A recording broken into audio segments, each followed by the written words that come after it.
অন্তর দিয়ে প্রত্যেক দিনের দায়ীকে মহব্বত করব, যারা দিনের দাওয়াত দেন। আমি একবার চট্টগ্রামে গেছিলাম।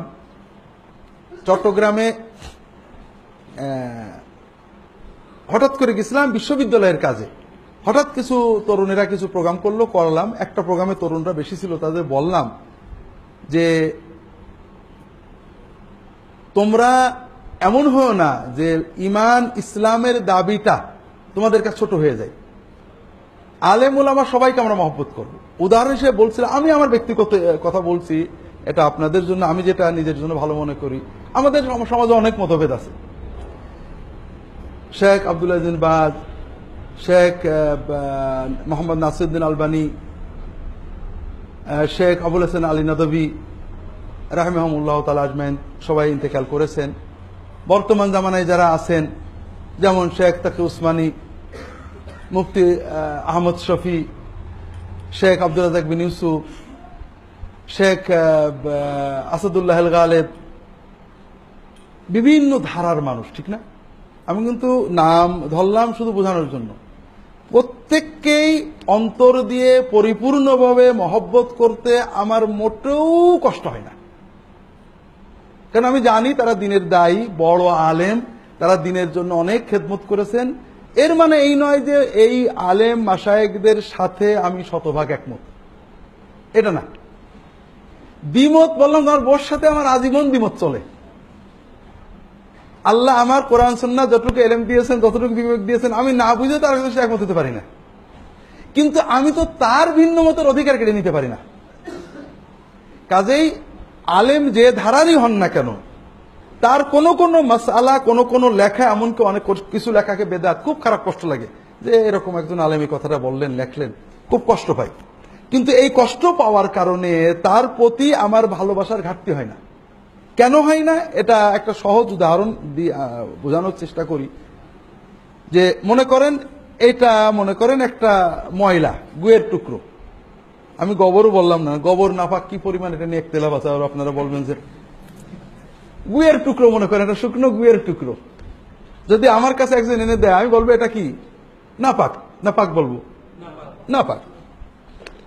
এই নাপাক গুয়ের টুকরোটা যখন এই গ্লাসের ভিতরে বা এক জগ পানির ভিতরে ফেলা হবে, তখন এটাও নাপাক, পানিটাও।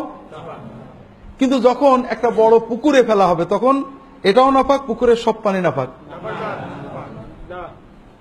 এই নাপাক জায়গাটুকু বাদে, এই টুকের সাথে জড়ানো পানি বাদে অন্য জায়গায় আমরা গোসল করি, গালেও যাই, খেয়েও ফেলি না? আবার এই নাপাকের টুকরোটা যদি সমুদ্রে, নোনা পানির বঙ্গোপসাগরে ফেলি, খানিক পরে এটা থাকবেই না, ঠিক না? নুনে ওটা শেষ করে দেবে। এটা হলো মুমিন। এটা আমি বলছি না, শাইখুল ইসলাম ইবনে তাইমিয়া রাহিমাহুল্লাহ। যারা ভালো ইসলাম জানতে চাও, অন্তত ইবনে তাইমিয়ার বইপত্র পড়তে হবে, ইংরেজিতেও পড়তে হবে। অনেক ব্যাখ্যা করেছে। সেটা হলো যে আমরা অন্যায়কে অন্যায় বলবো, এইটা বেদাত, এইটা সুন্নাত। যেমন আমি ইয়াকিনান বারবারই বলি যে ইল্লাল্লাহ জিকিরটা আপনারা করবেন না, এটা নবী সাল্লাল্লাহু আলাইহি ওয়াসাল্লাম কেন করব? আমি মনে করি এটা যারা দিন বলে করছেন, বেদাত করছেন। কিন্তু সকল ইল্লাল্লাহ জিকিরকারী কখনোই আমি এক মনে করি না। ইল্লাল্লাহর জিকিরের বেদাতটা যিনি করছেন, তিনি কি শুধু এই বেদাতটাই করছেন না, আরো আমল তার আছে? আছে না? মিলাদ, প্রচলিত পদ্ধতির মিলাদ গুলো বেদাত। কিন্তু যিনি মিলাদ পড়ছেন সবাই এক না। যিনি মিলাদ পড়ছেন শুধু মিলাদটাই করছেন না, আরো কাজ করছেন। আমি তার সামগ্রিক কাজ দিয়ে তার বিচার করব। তিনি কি এই গ্লাস, না জগ, না পুকুর, না সমুদ্র, এটা আমাকে দেখতে হবে। বুঝতে পারছেন? কাজেই আমি যখন কোনো বড় আলেম, দিনের দায়ী, আমি তাকে মহব্বত করি। আলহামদুলিল্লাহ, তিনি দিনের জন্য কাজ করেন, হাজার হাজার মানুষকে দাওয়াত দিচ্ছেন, বা উম্মতের কত খেদমত করেছেন। কাজেই তার যখন কোনো মত এমন আসে যেটা আমার কষ্ট লাগে, আমি কষ্ট পাই, এরকম অনেক মত আছে বড় বড় আলেমদের দেখে, কোনোটা বেদাতের পক্ষে, কোনোটা শিরকে দরজা খুলে দিচ্ছে, কোনোটা হয়তো কঠোরতা আছে, আমার খারাপ লাগে। কিন্তু এর মানে এই নয় যে আমি ওনাকে কম মহব্বত করি। আমার আব্বারও অনেক জিনিস আমার খারাপ লাগতো, কিন্তু তার কারণে আমার আব্বার প্রতি আমার অশ্রদ্ধা কোনোদিন আসেনি। তো এজন্য প্রথম কথা হলো, ভাইরা, আমরা দিনের দায়ীদের, আলেমদের মহব্বত করতে শিখি, তাদের সামগ্রিক খেদমতে। ইবনে তাইমিয়া রাহিমাহুল্লাহ একজন বড় সুফির নামে আল ওসিয়াতুল কুবরা নামে একটা বই লিখেছেন। সুফি ছিলেন, জিকির করাতেন, কিছু বেদাতও তার ছিল, কিন্তু তার পক্ষে বই লিখেছেন। তার ভিত্তি হলো যে তার খেদমত বেশি ছিল, তার ভুল ভ্রান্তি কম ছিল। আমাদের মূল্যায়নটা হবে সামগ্রিক কর্মের মাধ্যমে। এটা আমার প্রথম দাওয়াত সবার জন্য, যে আমরা দ্বীনের আলেম ওলামা যারা মাশায়েখরা দ্বীনের দাওয়াত দিচ্ছেন, কাজ করছেন, তাদেরকে মহব্বত করার চেষ্টা করি। দ্বিতীয় হলো সমালোচনার ক্ষেত্রে আমরা কর্মের সমালোচনা করি, ব্যক্তি বা দলের নয়। দাওয়াতের দুটো পদ্ধতি আছে, সব হানাফি খারাপ, আহলে হাদিস না হওয়া পর্যন্ত হলো না। সব আহলে হাদিস খারাপ, হানাফি না হওয়া পর্যন্ত হলো না। সব কমই খারাপ, এই আমার লাইনে না আসা পর্যন্ত সবাই খারাপ। সব, আমি মনে করি এগুলো সব ভুল। সব দেওবন্দি খারাপ না, সব আহলে হাদিস খারাপ না, সব হানাফি খারাপ না, সব খালাফি খারাপ না, দল সব জামাতি খারাপ না, সব তবলিগি খারাপ না।